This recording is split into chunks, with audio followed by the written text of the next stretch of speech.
So, what is a time signature? Well, it's one of the most basic building blocks of how we construct music. It's used in pretty much all music, and effectively it's just a way that we tell you what the rhythm of any piece of music actually is. So how does a time signature work? Well, let's have a look at this one first of all. Now, a time signature is presented as two numbers. The top number is the number of beats. Nice and simple. The bottom number is the number of bars. Now, a bar is basically a collection of beats. It's just another way of scaling up what we're looking at. Now, if we have a look at this particular one, it would be read as 4/4. It's the most popular of all of the time signatures, and I'll explain why in a minute. But most contemporary songs basically would take one time signature and they'll use that throughout. They'll use one basis for the rhythm throughout the entire song and not change it. I mean, the obvious exceptions to this is if we look at classical music, which is likely to change rhythm throughout. And in modern music, probably the most notable example being prog rock, which makes a particularly deliberate point of changing its rhythm throughout. However, most other contemporary music that you're likely to hear on the radio, that's going to be 4/4 or some sort of other held and maintained time signature. So what I'm going to do is I'm going to show you what 4/4 sounds like by playing a quick 4/4 rhythm. The notes that I play are irrelevant, we're just looking at rhythm right here. So, 1, 2, 3, 4, 1, 2, 3, 4, 1, 2, 3, 4, 1, 2, 3, 4. 4 collections of 4. And because it's just the rhythm, if you like, the structure, the guidelines for the song, you don't even have to play every single note. So I could go 1, 2, 3, 4, 1, 2, 3, 4, 1, 2, 3, 4, 1, 2, 3, 4. Or I could even just go 1, 2, 3, 4, 1, 2, 3, 4, 1, 2, 3, 4, 1, 2, 3, 4.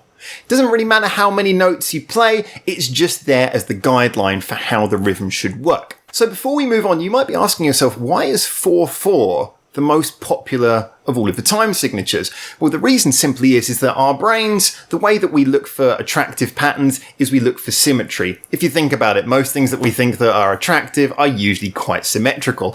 And our brains do the same thing with sound. Now, the number 4, as you can imagine, this is one that can be cut in half, cut again. It's just a number that it's the sound equivalent of symmetry. So as a result, we think of 4/4, taking 4 beats and then doing that 4 times. It's just a sound that appeals to our brains want to complete a symmetrical cycle of sound. And just to go a little bit deeper on that, you might be wondering, why don't we therefore go for 2 or 8? Well, it's just kind of convenient. 2's a little bit too short. If you were counting 1, 2, 1, 2, 1, 2, 1, 2, it'd be kind of hard to structure music like that. And 8's a little bit too long. So now what I'm going to do is give you an example of some other time signatures on the ukulele that you are probably likely to hear somewhere in contemporary music, just to give you a little bit of a comparison. So first of all, remember our 4/4 beat. 1, 2, 3, 4, 1, 2, 3, 4, 1, 2, 3, 4, 1, 2, 3, 4. And then we've got the 3/4 rhythm. Now this one's quite popular as it's got a bit of a swinging sound to it. So 1, 2, 3, 1, 2, 3, 1, 2, 3, 1, 2, 3.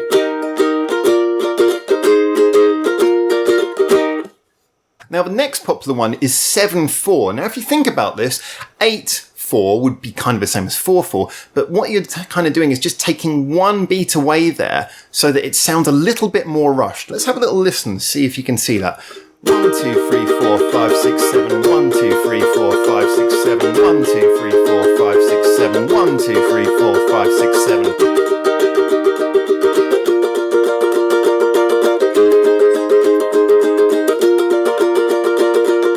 And after that, you could have a 7/3. Let me give an example.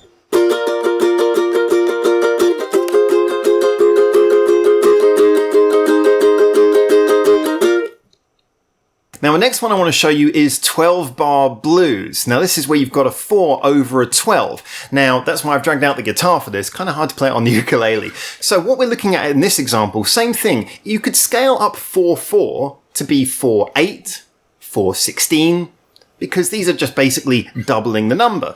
But when you're looking at 4/12 or 12-bar blues, you're looking at a slightly unusual, unsymmetrical number of bars. But this is how it comes across. I'm sure you've heard something like this before.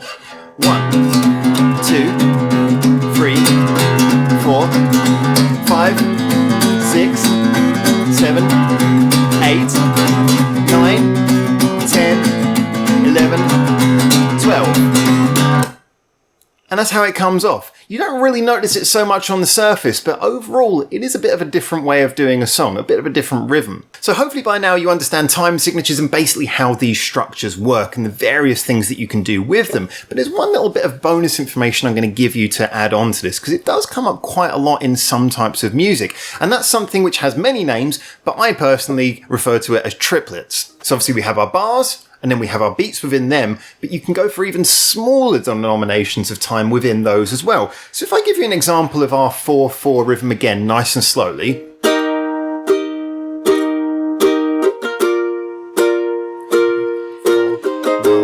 2, 3, 4. 1, 2, 3, 4. Within that is implied 4 notes between each. So 1, 2, 3, 4, 1, 2, 3, 4, 1, 2, 3, 4, 1, 2, 3, 4, 1, 2, 3, 4, 1, 2, 3, 4, 1, 2, 3, 4, 1, 2, 3, 4.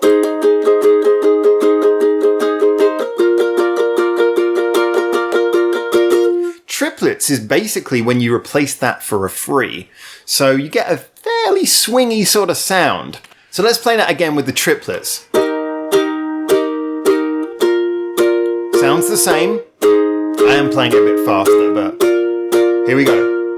1, 2, 3, 1, 2, 3, 1, 2, 3, 1, 2, 3, 1, 2, 3, 1, 2, 3, 1, 2, 3, 1, 2, 3.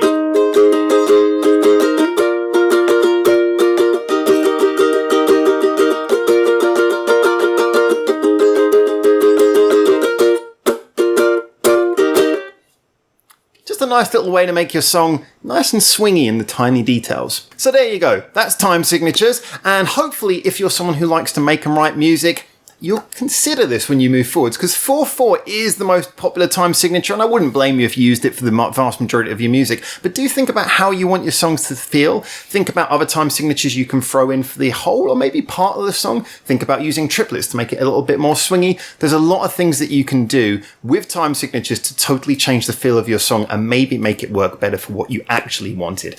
Anyway, as always, thank you so much for tuning in. I hope this was of some help. And until I see you hopefully very soon on the next one of these, for now, ciao ciao.